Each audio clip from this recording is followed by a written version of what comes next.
fondasi yang tidak kuat, di mana esensi yang mungkin dalam beribadah, dalam komunitas banyak hal-hal yang malah kita sibuk dengan atribut, dengan aksesoris, tapi tidak kepada substansi dari kita ikut Tuhan. Misi utama dari ikut Tuhan tentang penginjilan, tentang misi, tentang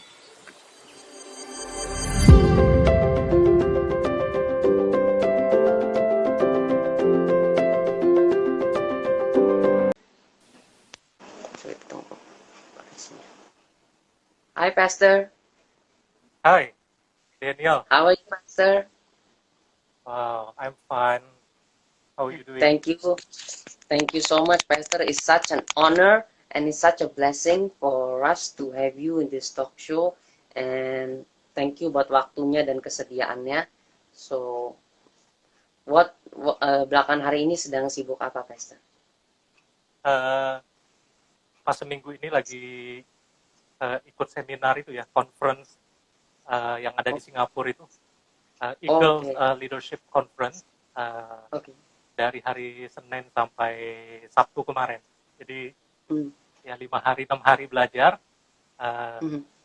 ya terus ada kesibukan biasalah sebagai gembala, ya ada urusan pastoral, ada urusan khotbah, ya sibuk di tengah keluarga ya. Ya, normal-normal aja lah. Pastor, banyak people know you now as a pastor, and if I'm not wrong, is in Malaysia kalau aku nggak salah, betul ya? Saya posisinya ada di Kuala Lumpur ya, di Malaysia. Wow, amazing. So I'm speaking to the people in Kuala Lumpur also right now. So shalom to Kuala Lumpur, and I pray that the peace of God shall be with all of you also there. So kan banyak orang pasti mengenal pastor sekarang sebagai seorang hamba Tuhan, seorang gembala, seorang pelayan Tuhan. Apakah pernah terbersih itu dalam pikiran pastor sewaktu mungkin pastor masih muda atau mungkin masih kecil bahwa satu hari you're gonna be a pastor, and that also in Malaysia, menjadi seorang gembala, menjadi seorang pemimpin, pernah nggak terbersih dalam pikiran? Waktu kecil enggak. Belum, nggak pernah, apalagi ke Malaysia nggak pernah terbersit sama sekali. Enggak. Wow. Oke. So, apakah pastor terlahir dari keluarga yang memang sudah kenal Tuhan atau? Kebetulan dari mama yang membawa kami anak-anaknya. Saya anak kelima dari 6 bersaudara. Jadi mama yang membawa kami ke gereja, ikut sekolah minggu, Sunday school, tetapi papa belum bertobat. Waktu kami kecil dia masih duniawi, masih hancur-hancuran hidupnya. Jadi memang merupakan anugerah Tuhan lah. Kami anak-anaknya boleh kenal Tuhan karena mama yang membawa kami mengenal Kristus ya. Gitu. Wow, amazing. So dari kecil sudah menjadi Kristen, sudah mengenal gereja lah. But after all of the things gitu, after going to church from small until now becoming a pastor gitu, is there a moment in your life, Pastor, that you experience God personally yang membuat pastor menyadari bahwa like you got a calling to become a pastor and to become a leader, menggembalai orang-orang gitu, atau ada nggak momen terkhusus di mana kayak mengalami Tuhan secara pribadi? Mungkin mulainya memang dari kecil itu teladan mama. Jadi mama itu memang dia mengarahkan anak-anaknya untuk kenal Tuhan, lebih mengenal Tuhan secara pribadi, lebih penting daripada sekolah, gitu istilahnya. Sekolah nggak terlalu dipaksakan atau diarahkan, tapi ke gereja harus. Jadi mulai saat kecil itu kami mulai diajak belajar doa. Yaitu tiap malam doanya kurang lebih sama. Salah satu topik doa yang pasti adalah mendoakan papa, karena papa belum bertobat waktu kami kecil. Jadi kami menderita, kami miskin. Itu momen yang pertama. Kemudian mulailah mama mengajak saya melayani. Saya umur 8 tahun, 9 tahun itu bisa main gitar. Jadi mulai diajak pelayanan di gereja, di paduan suara, mulai ngiringin gitar. Nah, kemudian usia ketika SMA itu mulai ada kesadaran bahwa saya ingin memberikan hidup lebih. Hmm. Ada KKR, waktu itu ada KKR, kemudian ada tantangan terima Yesus, kemudian memperbarui iman sama menyerahkan hidup sepenuhnya satu hari nanti. Jadi saya menjawab waktu itu jawaban yang ketiga juga, yaitu satu hari nanti saya akan serahkan hidup kepada Tuhan sepenuhnya. Tapi tidak langsung, karena waktu saya kuliah accounting di Jakarta. Tapi itulah kasih mula-mula saya.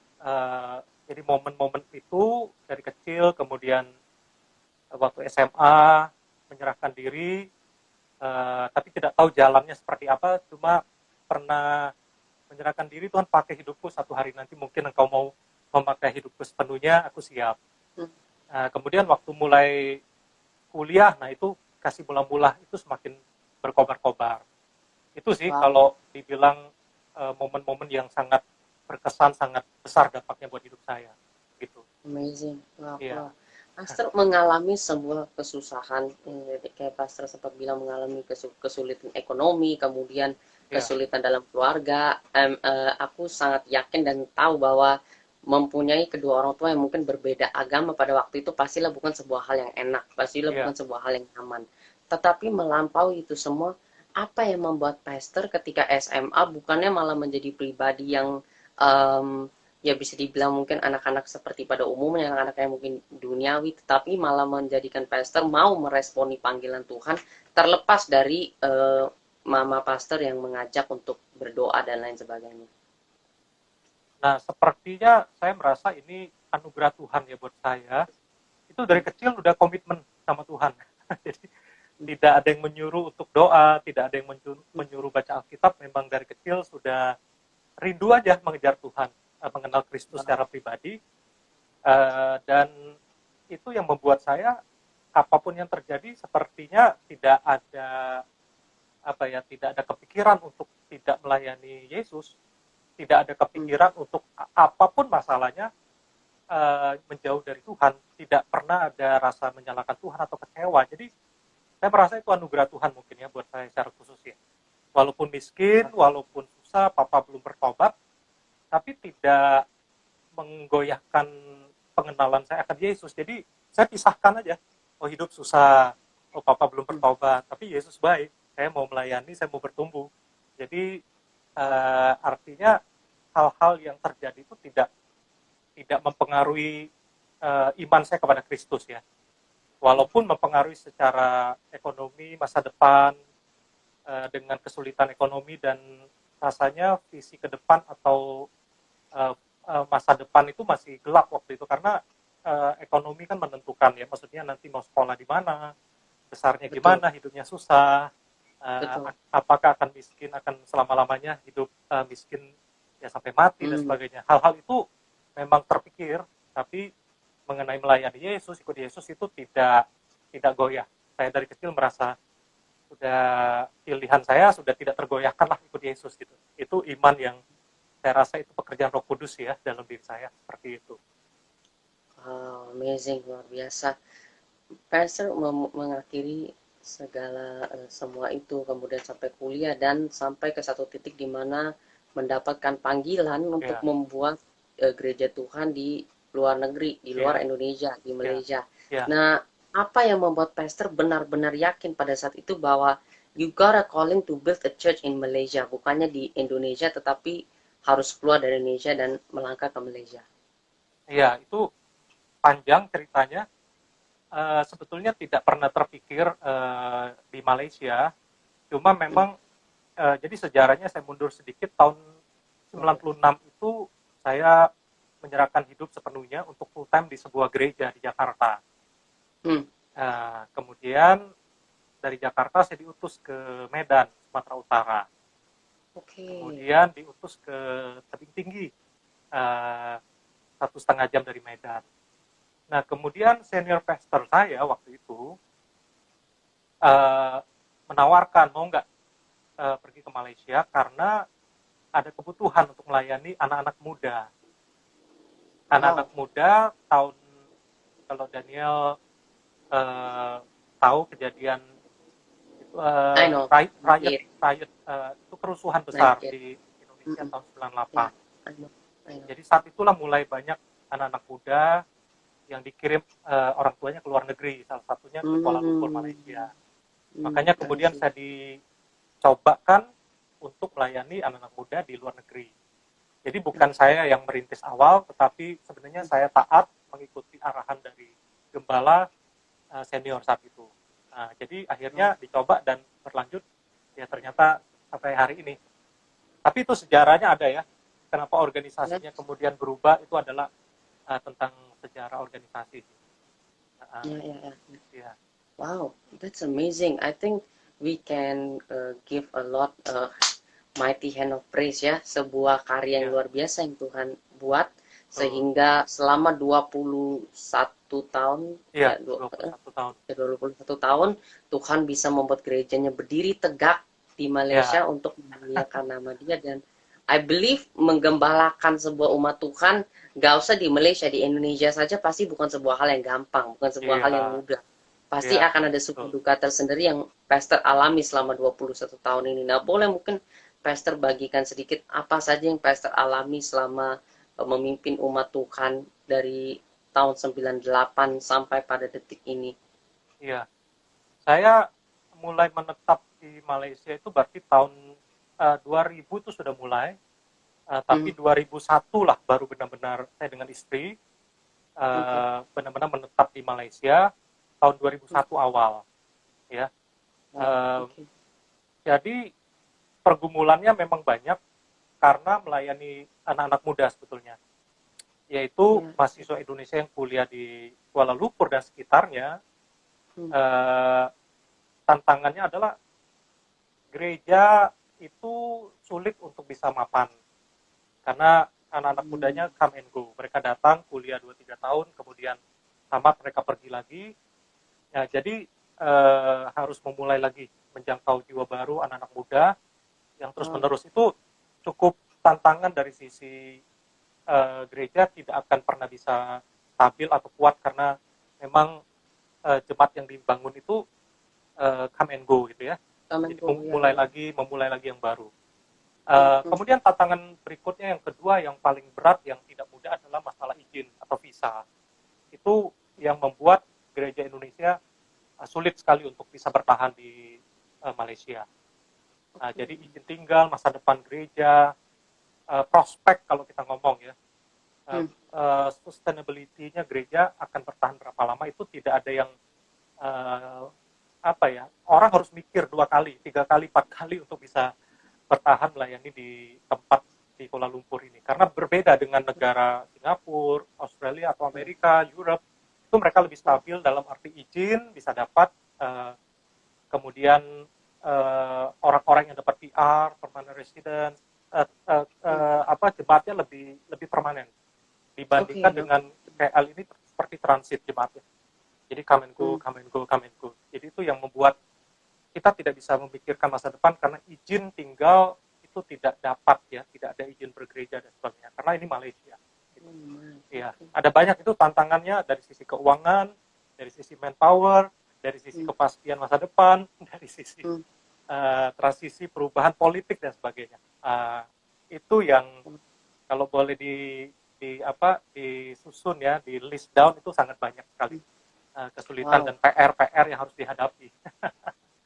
Iya, Terus tadi sempat bilang tentang penginjalan dan aku sangat interested untuk mengetahui lebih lanjut karena tadi iya, Pastor sempat mention bahwa orang-orangnya come and go, betul, karena kan mereka iya, mahasiswa, artinya mereka iya, ada yang selesai, ada yang some of them balik ke Indonesia, some of them mungkin lanjut di sana. Nah, iya. bagaimana cara Pastor melakukan penginjilan di Malaysia pada waktu itu untuk menarik jiwa-jiwa mahasiswa? Apakah ke kampus-kampus ataukah bagaimana kayak caranya you make them known gitu kayak Iya, this church exists dan kami ada di sini sebagai satu komunitas Indonesia di Kuala iya, Lumpur.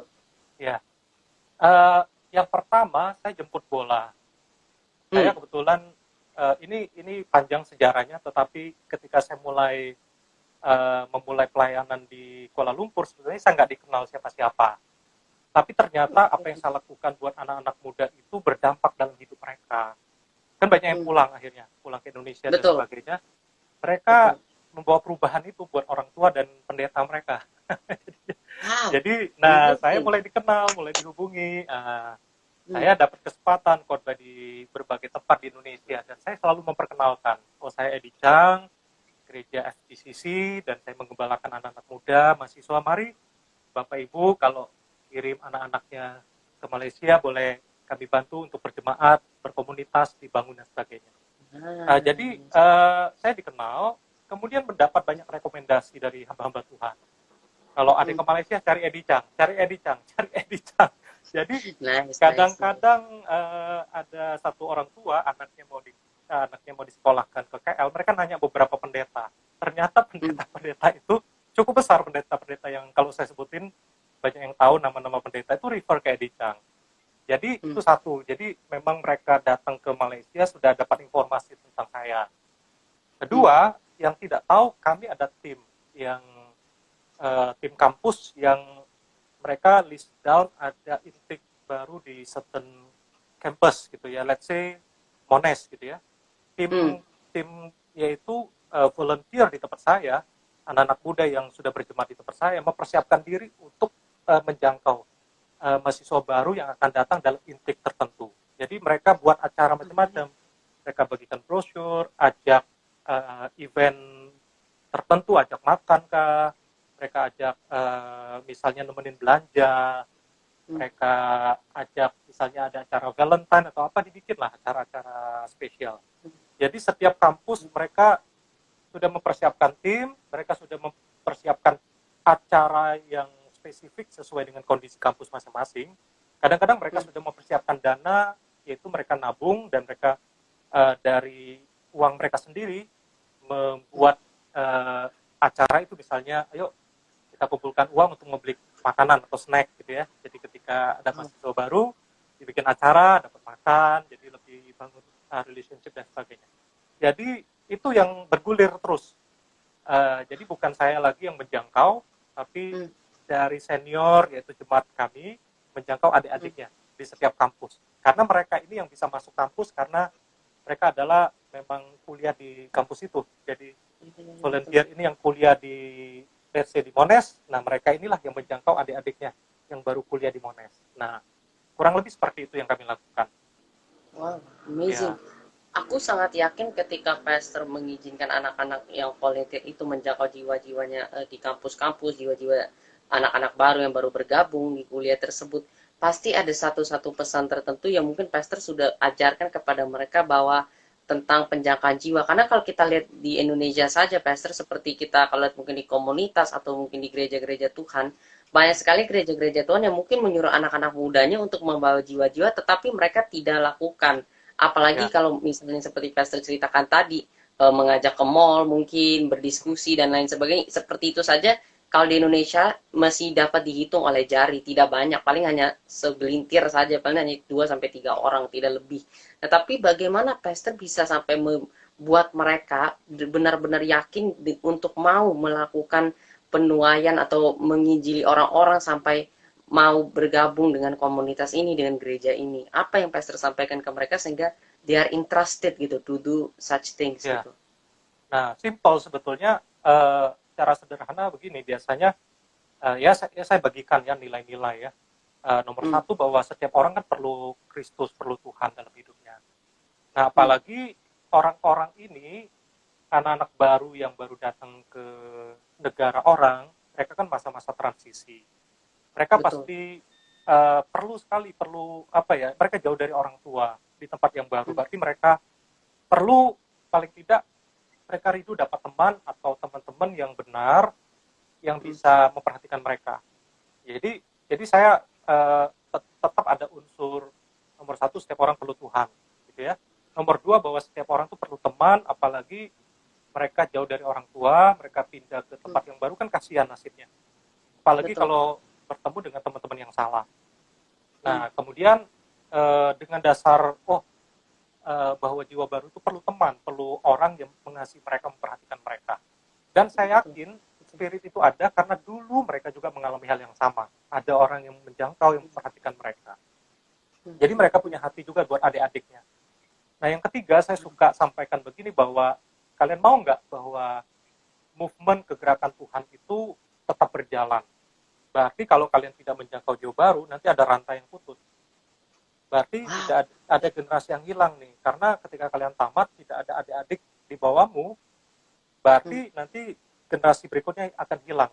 Rantainya putus karena tidak melanjutkan tongkat estafet penginjilan.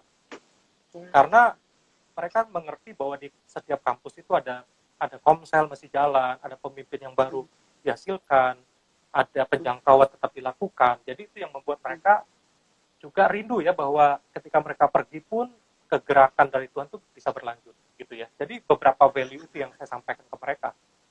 Nah, seperti itu. Iya. Amazing, luar biasa sekali. Wow.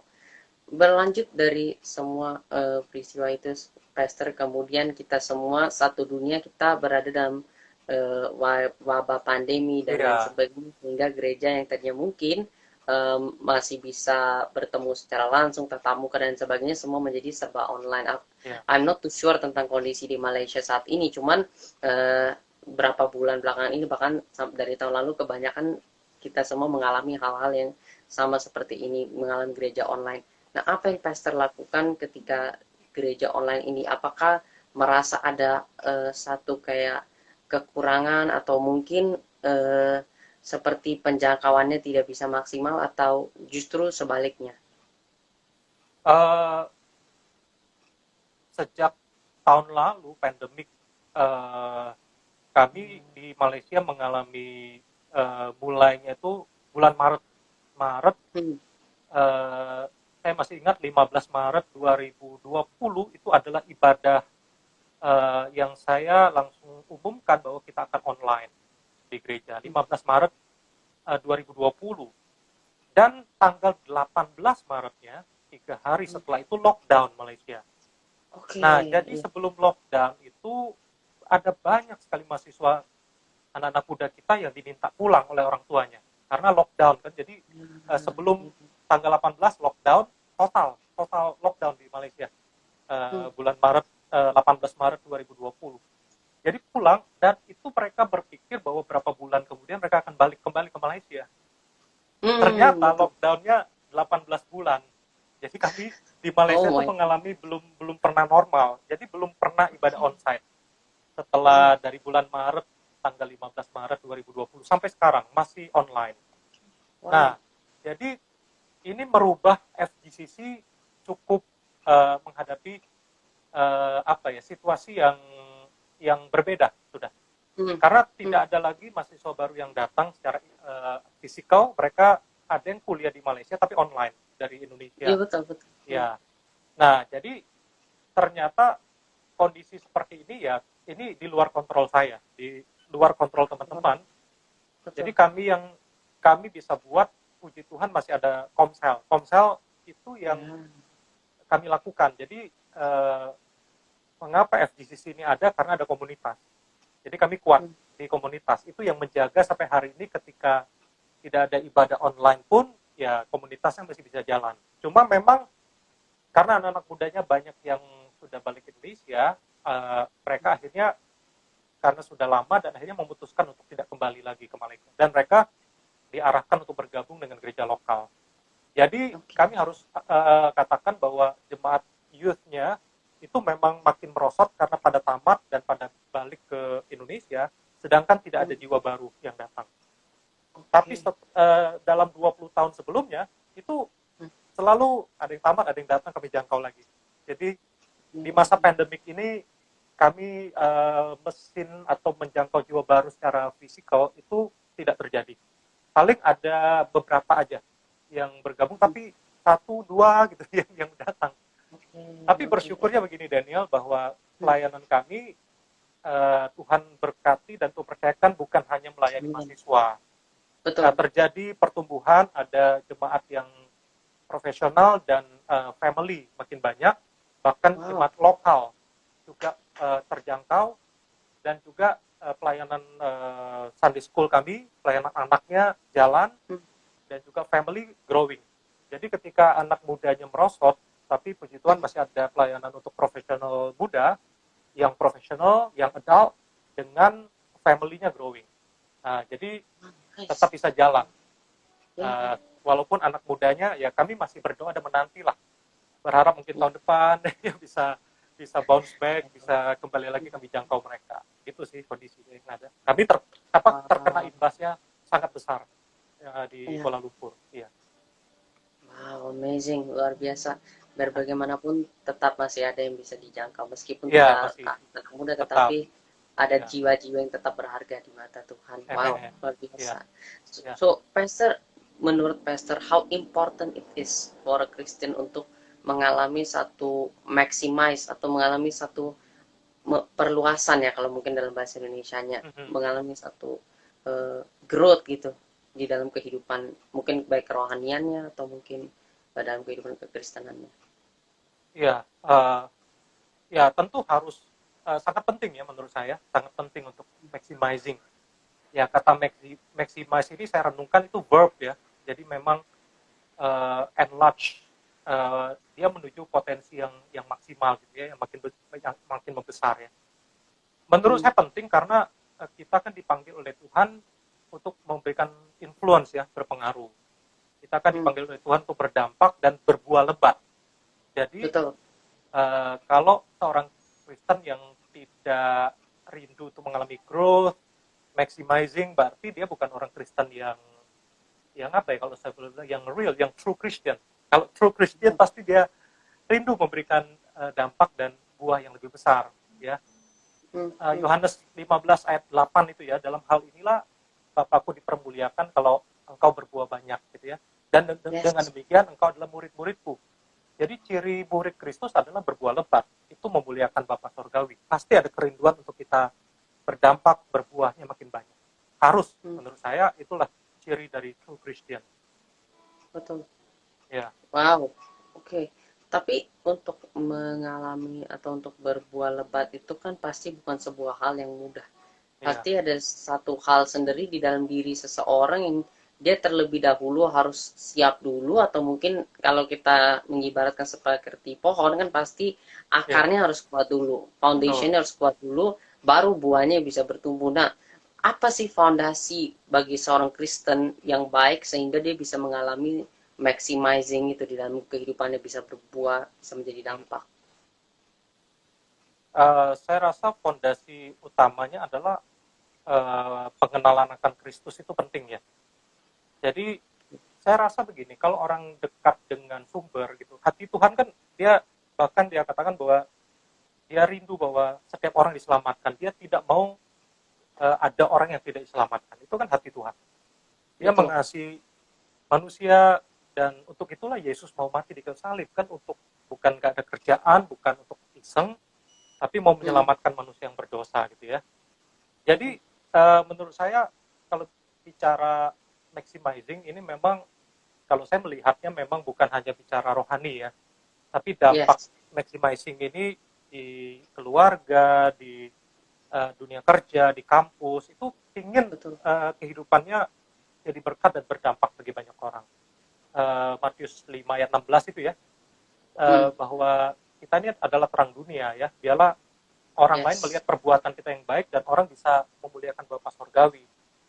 Amin. Jadi Tuhan mau kita berpengaruh dan membawa dampak dan banyak jiwa boleh diselamatkan. Jadi poin saya adalah kalau kita dekat dengan Tuhan, kita mengerti firman, kita pasti mengalami apa ya, heartbeatnya Tuhan gitu. Tuhan ada untuk manusia gitu ya, untuk menyelamatkan jiwa. Jadi pasti kita ada kerinduan untuk menyelamatkan jiwa kalau kita dekat dengan Tuhan. Itu fondasi awalnya. Pengenalan akan Tuhan itu membuat kita pasti rindu menyenangkan Tuhan dan melakukan apa yang menjadi kehendaknya. Itu sih menurut saya fondasi. Kemudian poin lainnya ya, perlu dekat dengan komunitas yang juga berkobar sih menurut saya. Kalau Wow. seperti bara api itu, kalau dia terpisah dari bara api yang lain, lama-lama dia padam. Jadi saya merasa bahwa kita perlu saling membakar sih, dengan komunitas orang-orang yang saling mengipas, saling menghangatkan, membakar gitu ya. Nah, supaya apinya terus menyala sih, untuk berdampak, untuk menjangkau jiwa. Gitu. Wow, luar biasa.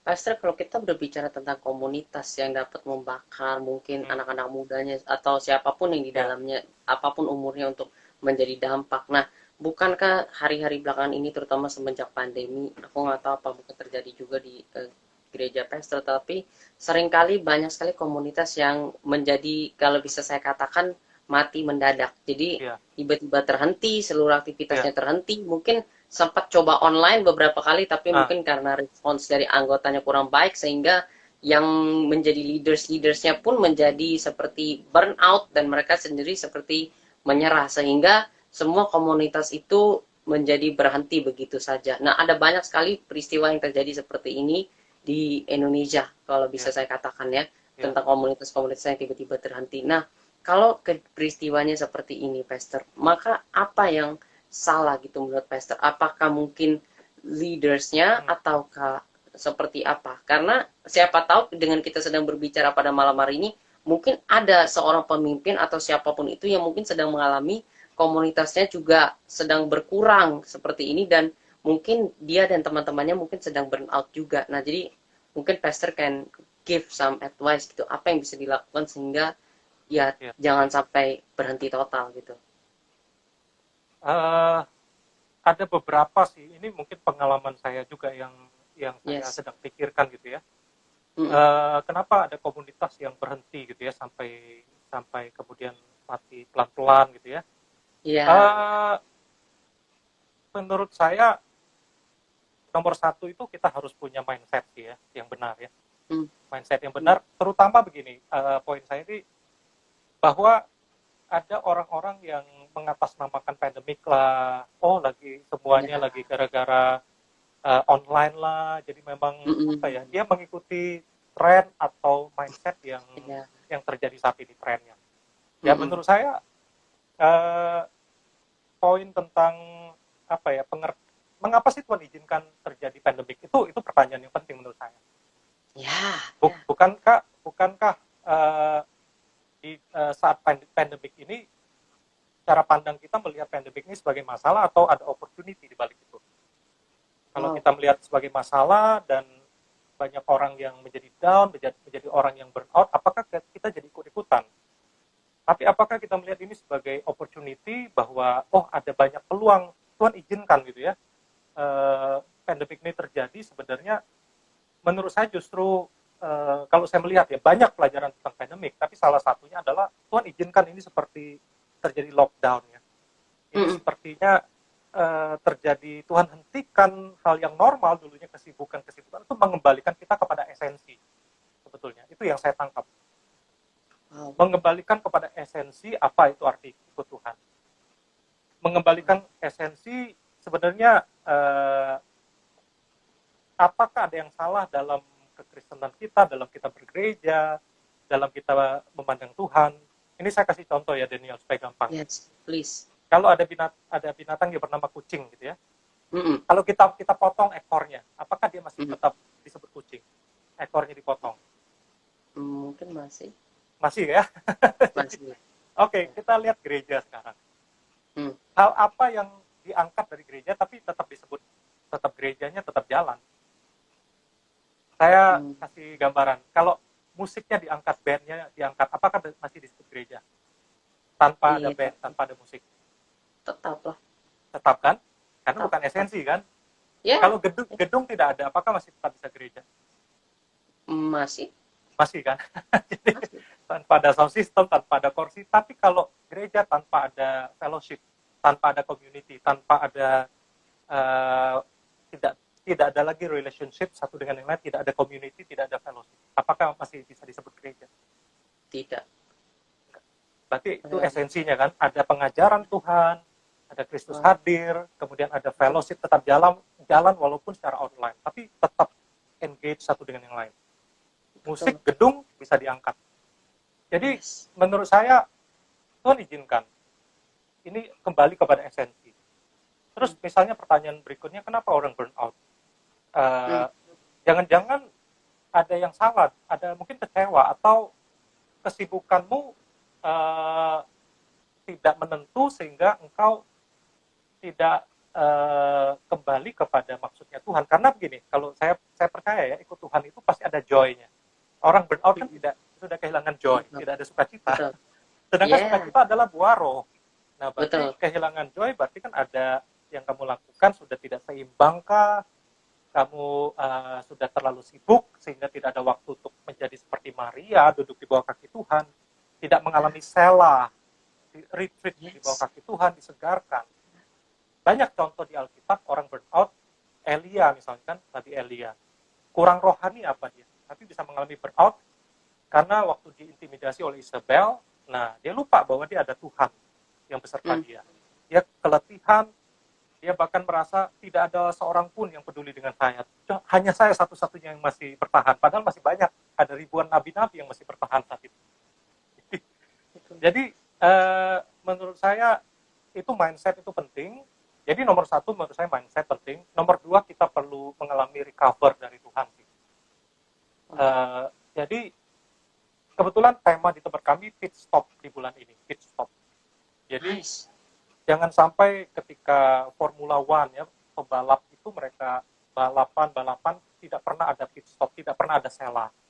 Dia kalau paksakan, karena zaman sekarang Daniel saya merasa kenapa orang burnout karena berpacu dengan harus banyak kegiatan, dia harus kalau udah usia sekian harus berapa tabungannya, harus berapa punya jaminan seperti apa, jadi dia saling berpacu satu dengan yang lain.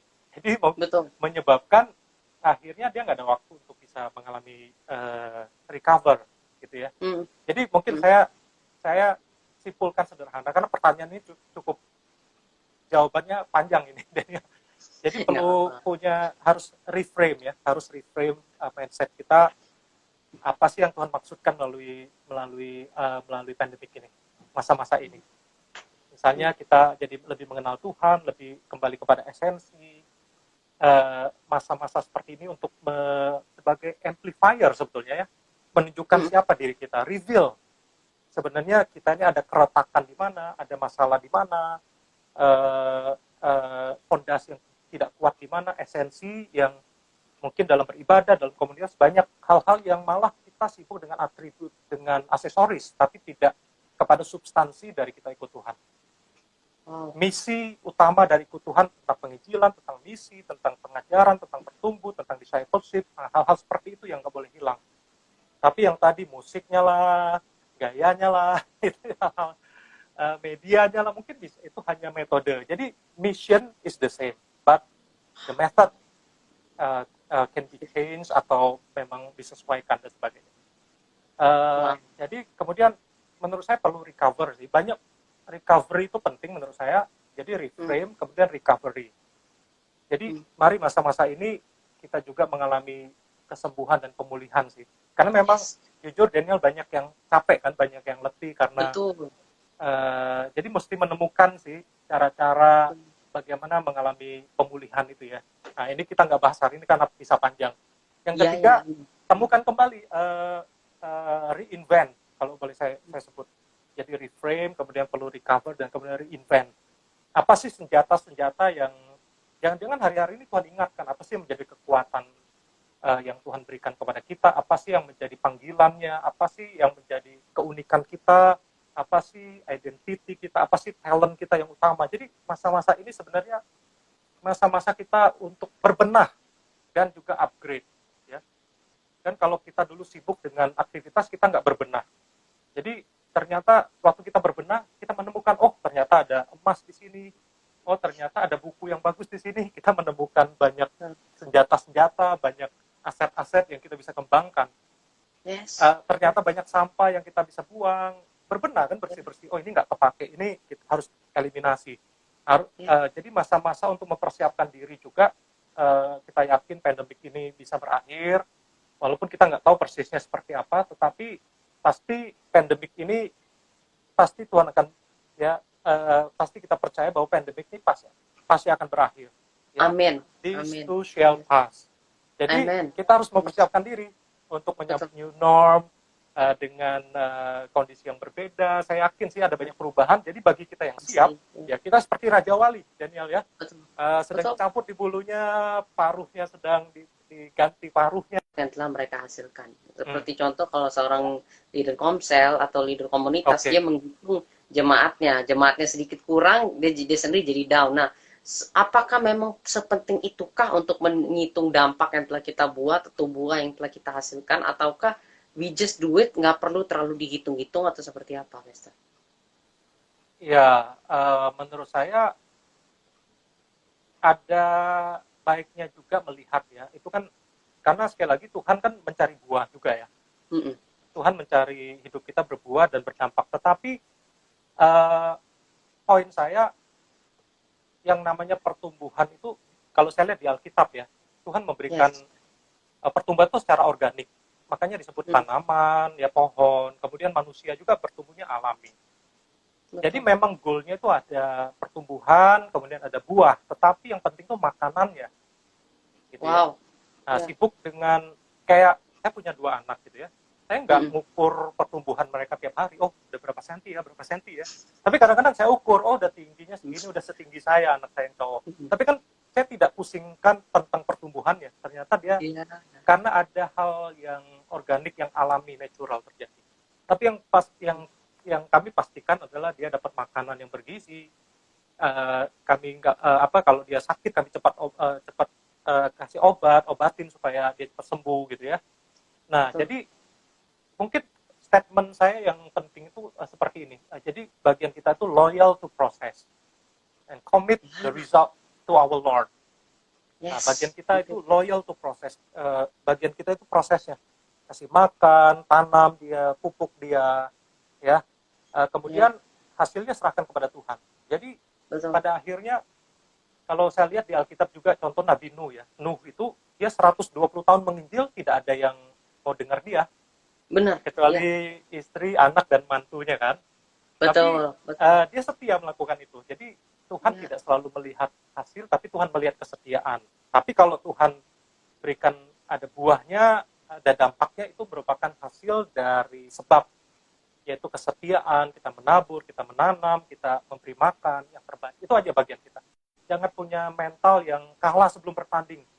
Belum apa-apa Betul. ya, serahkan kepada Tuhan, Tuhan yang tahu lah. Terus kalau kita nggak ngapa-ngapain, kita males-malesan. Saya yakin bahwa iman yang Tuhan mau kita kerjakan tuh iman yang aktif. Janganlah hendaknya kerajinanmu kendor, biarlah rohmu menyala-nyala dan Menyala-nyala. layanilah Yes. Tuhan. Itu bagian kita. Tapi sekali lagi hasilnya biarkan kita serahkan kepada Tuhan. Nah, seperti itu Daniel. Wow, haleluya. Pastor, atas nama semua yang nonton, dan atas nama diri aku pribadi, aku mengucapkan banyak terima kasih for your sharing, Sama-sama. for your time, for your testimony. Aku mungkin wanna ask your kind help to close us in prayer, Pastor. Tapi sebelum itu, just a little bit of rangkuman dari semua pembicaraan kita dari tadi, sebagai satu peneguhan bagi teman-teman semua yang datang. So, teman-teman semua yang pada malam hari ini bergabung, thank you for joining us, thank you for watching us, and aku percaya kita semua belajar banyak hari ini. So, hanya sebagai peneguhan kita, ketika kita ingin maximize, pastikan diri kita berkomunitas yang paling pertama. Karena ketika kita berada seorang diri, kita akan pasti dapat merasakan satu kegelapan, kita pasti akan terpadam semangatnya. Tetapi jika kita bersama-sama, bertumbuh bersama-sama, berada di komunitas yang benar-benar sama-sama berapi, sama seperti kita, maka we can grow together and kita pasti bisa menjadi dampak. Dan yang kedua adalah setialah terhadap semua proses yang ada. Memang terkadang untuk menjadi dampak itu tidak gampang. Kita harus melewati segala macam proses, bahkan di dalam kehidupan kita pribadi dulu. Because sebelum kita ready, kita nggak bisa buat orang lain menjadi berkat. Diri kita sendiri dulu harus benar. Nah, diri kita bisa benar melalui proses. So, setialah terhadap proses. Dan yang ketiga, nggak kalah penting adalah always do your best in everything that you do, and let God do the rest for you, and He'll surely do the rest and the best for you in everything that you do, baik itu pelayananmu, baik itu pekerjaanmu. Selama engkau berbuat untuk Tuhan, bukan untuk manusia, maka itu akan menjadi perkara Tuhan untuk memberkatimu, untuk membuat engkau berhasil. Engkau nggak usah lihat, nggak usah hitung-hitung jumlahnya, setia aja, and let Him do His part. And I'm very sure, I'm very sure that His part will always be the best part for all of you. So, Pastor Eddie, dengan segala hormat boleh menutup kami dalam doa. Boleh. Bapak Sorgawi, terima kasih buat kesempatan malam hari ini atas perbincangan yang singkat, yang sederhana dengan Bro Daniel. Terima kasih juga untuk semua yang sudah bergabung, yang mendengar, dan boleh belajar bersama-sama malam hari ini tentang topik maximize. Tuhan, kami tahu bahwa kami harus akui bahwa kehidupan kami, current condition kami, ada banyak hal di mana kami sebenarnya banyak kesempatan dan banyak potensi daripada Tuhan yang belum kami maksimalkan Tuhan. Kami tahu kehendak-Mu adalah kami berbuah lebat Tuhan. Tapi kami tidak pernah tahu Tuhan seberapa lebat yang kami bisa hasilkan. Tapi kehendak-Mu adalah kami berbuah lebat, dan kami yakin dan kami tahu hari ini kami belum berbuah begitu banyak Tuhan. Tapi kami juga sadari bahwa setiap kami ada limitnya Tuhan. Tapi hanya Engkau yang tahu limitnya. Ajar kami untuk tidak mengandalkan diri kami sendiri, tapi kami mengandalkan Engkau di dalam proses pertumbuhan kami. Ajar kami setia untuk mengikuti Engkau, loyal to proses, dan kami serahkan result-nya kepada Engkau Tuhan. Biarlah Engkau temukan kami adalah anak-anak yang setia, yang taat menggunakan setiap talenta kami Tuhan. Baik yang dipercayakan 5, 2, atau 1 semuanya. Kami tidak mau kuburkan talenta itu Tuhan, tapi kami mau lipat gandakan untuk kemuliaan nama Engkau. Dan pada akhirnya Tuhan kami tahu bahwa ada 3 hal yang akan kami terima daripada Engkau. Kami akan mengalami affirmation daripada Engkau. Engkau berkata, Engkau hambaku yang baik dan setia. Dan kami juga akan mengalami promotion datang daripada Engkau. Kalau kami setia dengan perkara kecil, Engkau akan percayakan kami perkara yang besar yang akan Engkau berikan kepada kami. Dan yang terakhir, Engkau akan berikan kami yang namanya bersama-sama menikmati kebahagiaan bersama Engkau, celebration. Bila Tuhan kami, saat kami setia kepada Engkau, kami akan menikmati sukacita bersama dengan Engkau.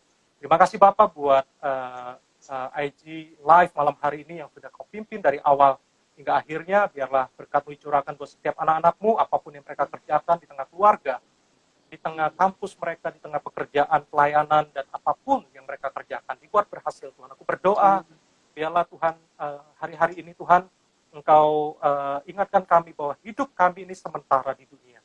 Biarlah hidup yang sementara ini kami maksimalkan untuk kemuliaan nama Engkau. Tuhan, kami mau hidup untuk Engkau. Kalau bukan untuk Engkau kami hidup, untuk siapa lagi kami hidup Tuhan? Kami mau hidup untuk melayani Engkau, sebab Engkau yang telah mati buat kami, Engkau yang begitu baik buat kami. Biarlah Tuhan, apapun yang kami lakukan itu sebagai bentuk ucapan terima kasih dan rasa syukur kami kepada Engkau. Terima kasih Tuhan, Kau memberkati setiap kami dimanapun kami berada, dan kami boleh bersama-sama dengan Engkau, bersama dengan komunitas, dengan semangat yang terus kami kobarkan satu dengan yang lain untuk melewati pandemik ini. Kami percayakan kami akan tampil sebagai pemenang bersama dengan Engkau. Terima kasih Bapak, berkati Bro Daniel, dan apapun yang dikerjakan dibuat berhasil, diberkati oleh Tuhan. Terima kasih Bapak buat malam hari ini. Terpujilah nama-Mu, dalam nama Yesus kami berdoa dan mengucap syukur. Haleluya.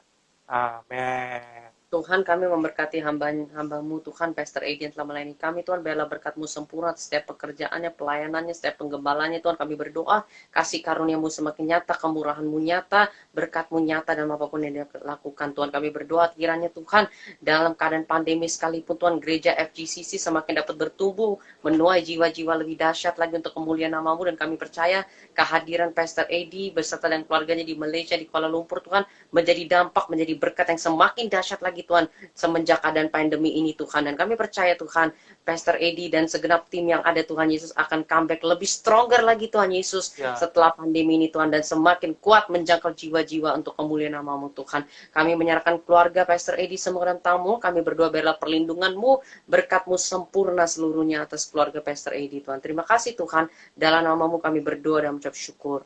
Amin. Amin.